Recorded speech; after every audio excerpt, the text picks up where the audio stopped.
Hello everyone and welcome to IAH 209 Week 14, What Remains. This week we will be considering whether or not death is really the end. Our text this week challenges us to consider death as a new beginning in which our body after death takes on a life of its own. In this way we will consider the body as the raw material for sustaining life rather than the object of the study. This week we are asked to read Chapter 12 of Stiff, Remains of the Author, and view American death rituals, death, dying, and the afterlife. We will first discuss these two texts and how they relate to our theme this week of new beginnings. Next, we will discuss a new trend in alternative burial practices, known as green burials, which are often found in conservation cemeteries.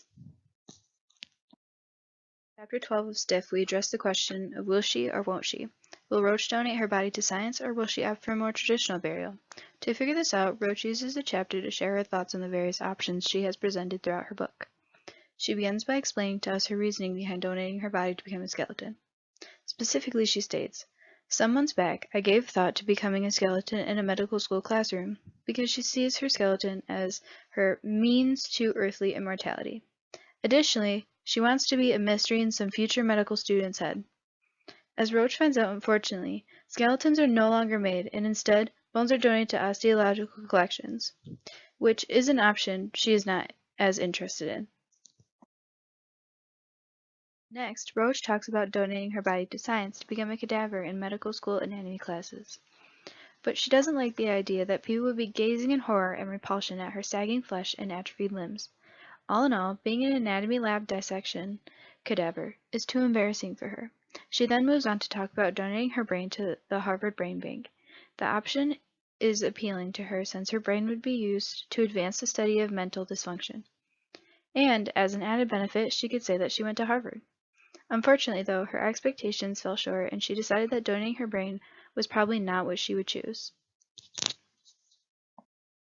last alternative that she discusses is plastination, which is a process of taking organic tissue and replacing the water in it with a liquid silicone polymer, turning the organism into a permanently preserved version of itself.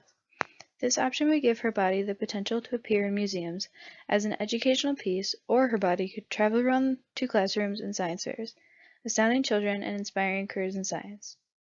In this way, she would be preserved for eternity, but it would cost her $50,000. Again, this option doesn't pan out though, because she doesn't live in a state that practices this, and it would be too inconvenient to make her family pay to send her to one.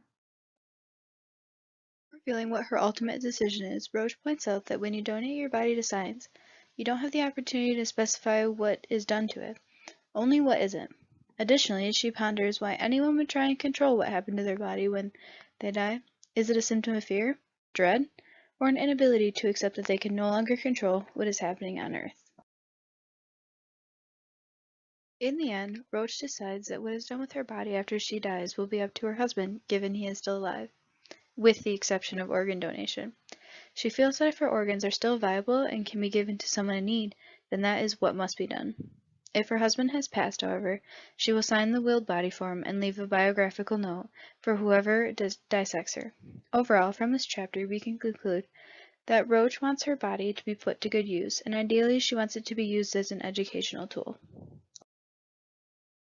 In the video, American Death Rituals, we learned about the treatment of the body after death, how loved ones are affected by death, and the rituals that surround death.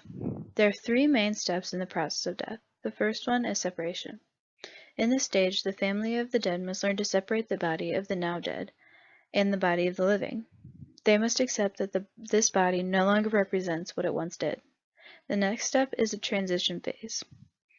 This is the phase most think of when discussing death because it is a stage in which burial takes place.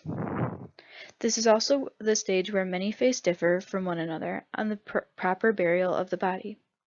The last stage is incorporation. This stage is all about dealing with the loss of a loved one.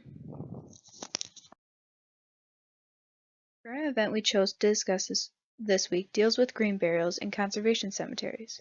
We chose these two topics because we felt like they complemented Roach's final chapter, the American Death Rituals video, and went with the theme of new beginnings.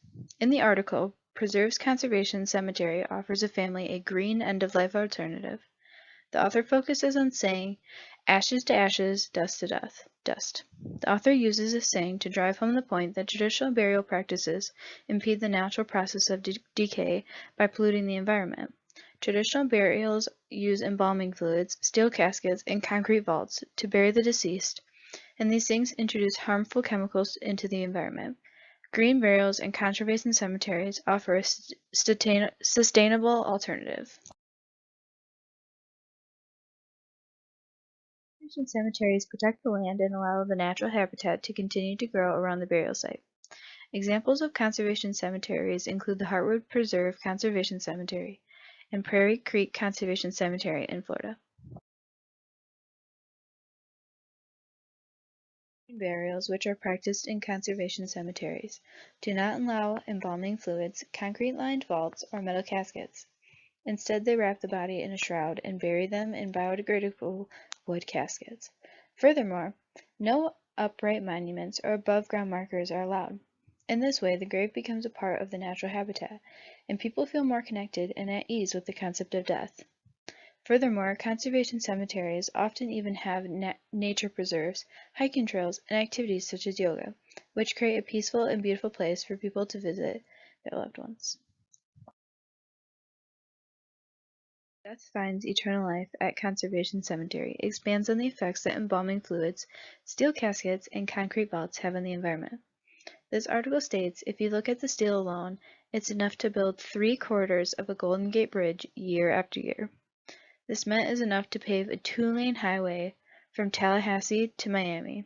Additionally, the author sees conservation cemeteries as using death to broker eternal life, at least for environmentally sensitive lands. Lastly, they pledge to plant no more than 100 bodies per acre, which is substantially less than a traditional cemetery. After reviewing this week's readings and viewing assignments, and discussing our current event, do you think Roach would consider green burial? Why or why not? Also, do you think green burials represent a new beginning? Lastly, who do you think should decide what is done with the body when a person passes? The individual whose body it belongs to, or the family? If the family, would it be disrespectful to ignore the person's wishes? If the individual, would it be wrong to ask the loved ones to do something they find unethical or upsetting? Lastly, here is a list of the references we used in our presentations, and thank you for listening.